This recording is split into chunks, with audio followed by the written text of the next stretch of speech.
I'm back.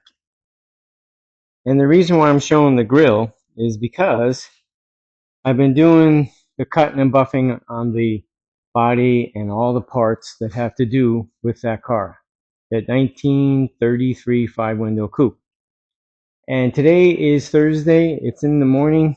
I just had Puss in Boots. I'm sure you can see her. She's enjoying her food. Yep, there she is, munching away, and just looked over and went back to doing her thing.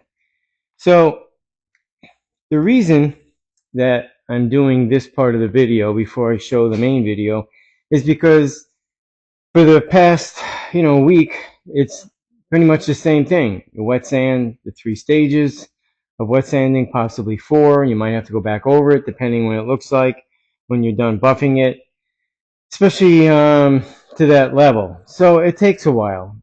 And I don't want to keep showing the same boring wet sand and buff. There's a lot of parts, a lot of panels. It takes a long time. So I figured what would be the point of actually showing the same thing? It would be useless and boring, and maybe some people then would even less watch than what already is going on. So I figured I'd do this little clip before I show the clip that I've been saving for a little while now, just in case I ran out of something to show of interest. So it's going to be about what's behind me, the 57 Chevy. And I don't remember exactly when I actually did all the filming on it, but as you can see, there's a bunch of parts, and the front end is exposed and things of that nature, and that's all fine and dandy. I had to send back the manifold to all places, good old Jegs. And the lady, I believe her name is Nancy, Christian is her last name, very helpful. I was really appreciative of her taking another step extra from, I guess, their ordinary, and already put the order in to ship me the replacement for what I had to send back, because I was supposed to receive a shipping label and I didn't receive it, and the process was just drawn out, but she made it much better, and I have to give her a thumbs up for that, for helping me, and I'll probably have it within the next day or two because I know it's already been shipped, and that's awesome. But the video I'm going to be showing, I don't remember exactly what's on it. I have been doing stuff to this. I haven't videoed it. And actually, last night, I put the original wheels and tires back on the car because the other ones that were on there were so old that the threads blew out. So I took the time to change it out. I got the dash, the lower half of the dash back in. The HVAC setup is set up. There's the instrument cluster waiting to go back in. But in the meantime, we're trying to figure out what we're going to do about the aluminum insert that goes in there. It's over 60 years old, and Puss in Boots says you got to do something nicer, something better. And then make sure I go over and pet her. She's looking for that attention, right, Puss in Boots? But the old water pump is off, waiting for that manifold, which is a water pump manifold. That's really going to bring everything closer together and make it look more original.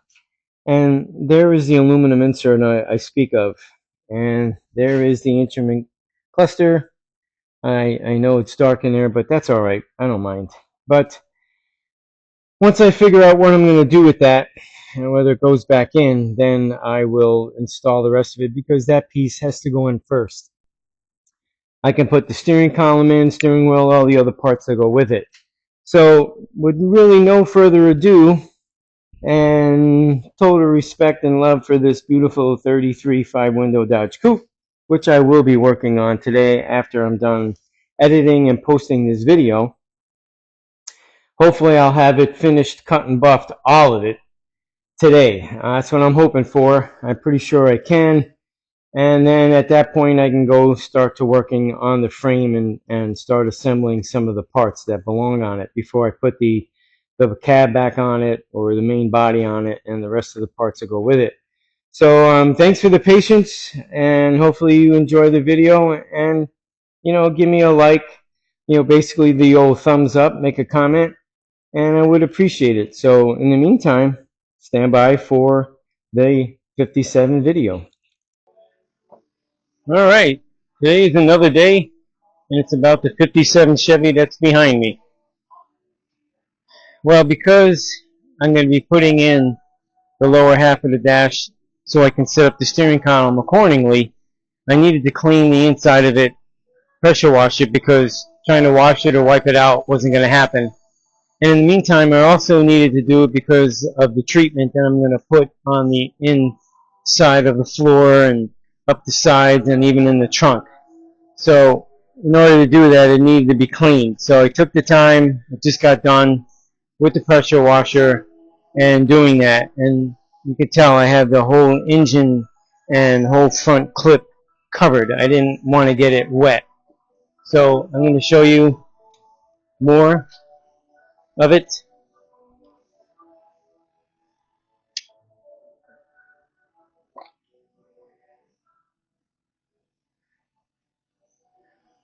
There you go. See, I got to put that lower piece in there. And with all that dirt and dust and whatever else that was in there, it just wasn't going to work for me. So I will end up now drying it out as far as all the paint work. I don't want to leave the sun sitting on it. But even the trunk, I got a pool of water in there, which is good. I didn't want to pull the plug and have it, go on the bottom of the underneath of the car. So right now I'm gonna grab what I need to dry it off nicely and push this back in. And once I get started with the dash, I'll chime back in. So stand by. Okay, I'm back, and I went a different direction. I want to spray two different coatings on the inside of the cabin as well as inside the trunk. So the dash I'm putting off until tomorrow, and Puss in Boots agreed. She wanted me to do that first, and as you saw, I pressure cleaned and it all out. So being that it was nice and clean, I just felt as though it was a good move to get all this set up with paper and tape and get it all covered up. So this way there'd be no chance of overspray getting on anything. So as you can tell, going around the car, everything is covered really nice. Stuff is out of the way. And I'm going to get started. Shouldn't take that long, but I'm even going to do inside the doors. I got the window track cranked up on both of them to the top. So off I go. So stand by. Okay, I'm back. It's the next day. I pulled all the paper off. I ended up rolling on the sound barrier and the other stuff that I had. I'm not putting it on. Leave it alone. So right now I'm getting ready to actually put the dash in. As you can see, all the paper and the coverings are off. It did do a nice job. I'm kind of glad I rolled it on anyway. It was cleaner in the sense of not worrying about the splatter overspray type stuff, and I was able to put it on just as heavy. So I got everything even wiped down. I even have the under dash. Well, I turned it into a two-piece, which technically when they were building it, it was two-piece. All the holes are where the spot welds were. So now I'm going to hopefully carefully set it in place so that I could do the steering column. Yeah. And once I have the steering column figured out, I'm going to take the lower half of the dash back out because I do want to do a little wet sanding on it, a little buffing to clean up the surface scratches and little marks that ended up getting on there. That one's coming off, but I want to make it really nice, make it pop more. So that's the scoop. So I'm going to have to be extremely careful in placing it in, and once I have it in, I'll chime back in. So stand by.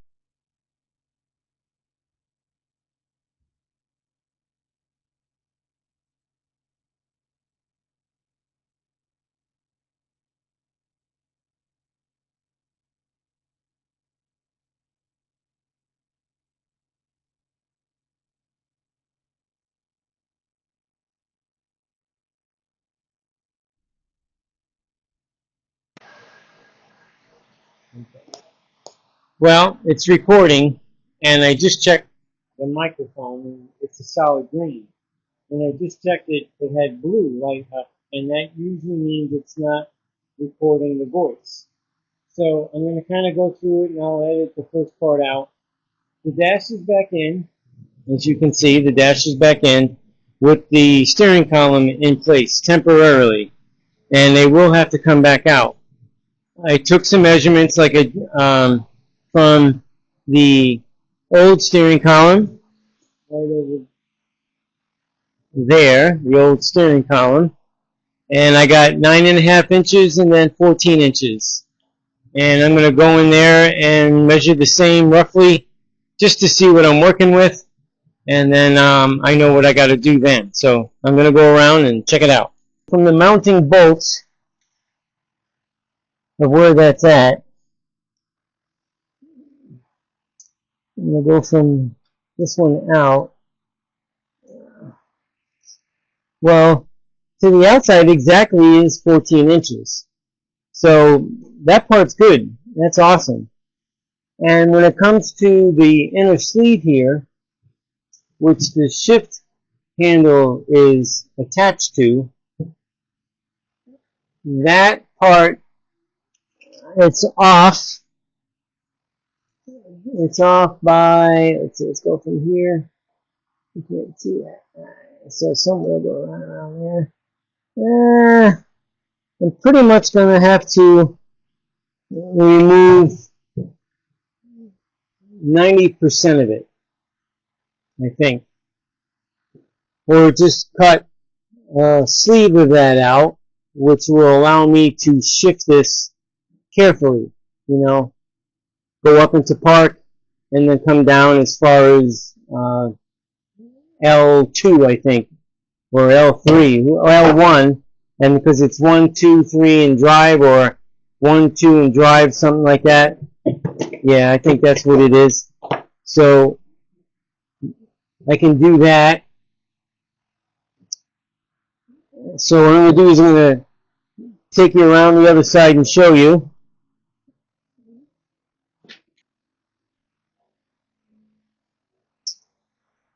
Okay, well, as you can see, there needs to be a bigger gap here, and I can create that bigger gap. That's not a problem. I will have to cut this hardware right here, this bracket. I will cut that off there at the first turn, and then I will extend this out. Probably going to be extending it out 2 inches to 3 inches. I'll figure that part out once I actually cut that off to get this column where I need it. That's for certain. And if I don't want to use a rag joint, because I really don't have to, I can always use a universal. I'll show you what I'm talking about, because I have one, which I think would be too long anyway. This setup right here, that'd be too long altogether. But if I had to, see the one end of the rag joint, you need this. So they sell them separate, and I will be able to attach either end and hope that the whole setup will stay right in here, which it will. It should stay right in here. It's just this part here can't interfere with that. And I think maybe the worst case scenario is because there's this hole right here, I can always work off of that when it comes to this. I'll make it work. I'm making that steering column work and work safely and effectively. Yeah. So once I take that dash back out, then I'm going to take out the HVAC system and put in the evaporator, which the lines will come out right here. And, you know, so then I'll be able to bolt everything tight, because we got a bolt here. And then we have this one here, this one down here, and this one over here. And once it's all in nice, I'll be able to snug it up even closer to the inner part of this firewall and make it happen. So that's the plan. I'm going to go grab the instrument cluster and see what I'm working with. and go from there. So in the meantime, stand by. I'm back, and it's the next day, and Puss in Boots is hanging out.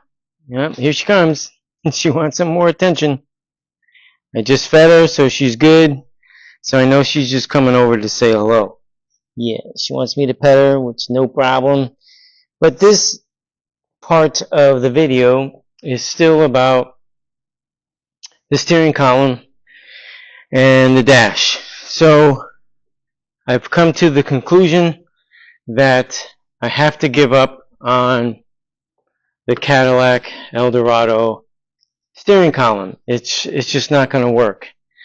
I could make it work, but the purpose of putting that in there with the tilt wheel, the column was going to come out way too far. It would have just defeated the purpose. And tilting it up wouldn't make it easier or whatever to get in and out.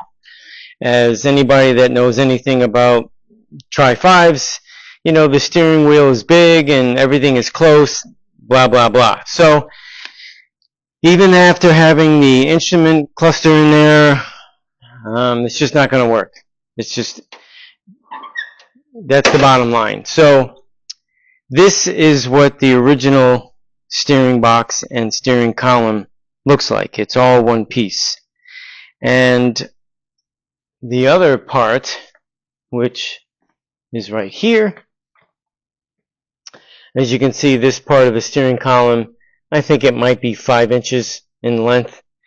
And that part, the length doesn't matter as far as how long the tube is, because you can see that if you go by this, that is actually shorter than this one. So regardless of what I did there, it still isn't going to work because of where this shifter is. It would have to be way up here, and obviously without the tumbler for the turn ignition, and it's just too much. So now I'm configuring, and I will paint this steering column. This will go back in there, but I have to figure out the change on that part right there. So I took off the rag joint off the 72, and this is what it looks like. And it's the spline joint, the diameter of this is a little bit bigger than the spline joint on the steering box. So there is another idea that I'm coming up with to make it work, and there was suggestion of cutting this shaft off and doing some fabrication, some custom work. And then I also have this part of the steering column from the Cadillac, which has the adapter for the rag joint, and I could incorporate that to that shaft, or I can take that shaft out. I got to just put it all together and figure what's going to work out the best, look the cleanest, and obviously work safe, and that is my goal. So until I can come up with that, I will paint the steering column. I will figure out what I'm going to do, because it seems like this particular shaft in itself has a slight bend to it. And, you know, it is as old as it is, and not saying it doesn't work, because it does, but I don't like the idea that when you're turning it, that you could see it actually. Let me see if I can get you to show you that it has a wobble in it, or whatever, a loop. So I don't know if I want to use that, or I figure out where it's the straightest up to whatever point, cut it there as long as it's long enough. And if I'm going to incorporate that shaft and to make it the length that's needed to go back into this tube, then maybe I'll do that. Or take this one out and go from there. A friend let me borrow this rag joint. This is for a square body Chevy truck, and this part does fit, and obviously this isn't the same So I'm just trying to figure different things out to see what would work the best. And once I figure that out, I'll show you. But in the meantime, I'm going to end this portion of the video at where it's at and then go from there, because I don't want to make these things so darn long that no one wants to watch them. So in the meantime, I'm sure people will see something and hopefully they'll make a comment as to what I can do. I do not want to spend, $350 to $1,000 on a steering column to go in there. That's not the objective here. I like repurposing as much as I can with this project so I could save the money on it.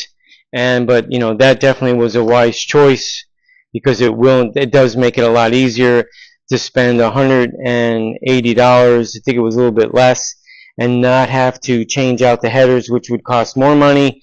It's a domino effect. So I know the right move at the right time for the right part. So in this case, I don't want to spend $350 for a steering column.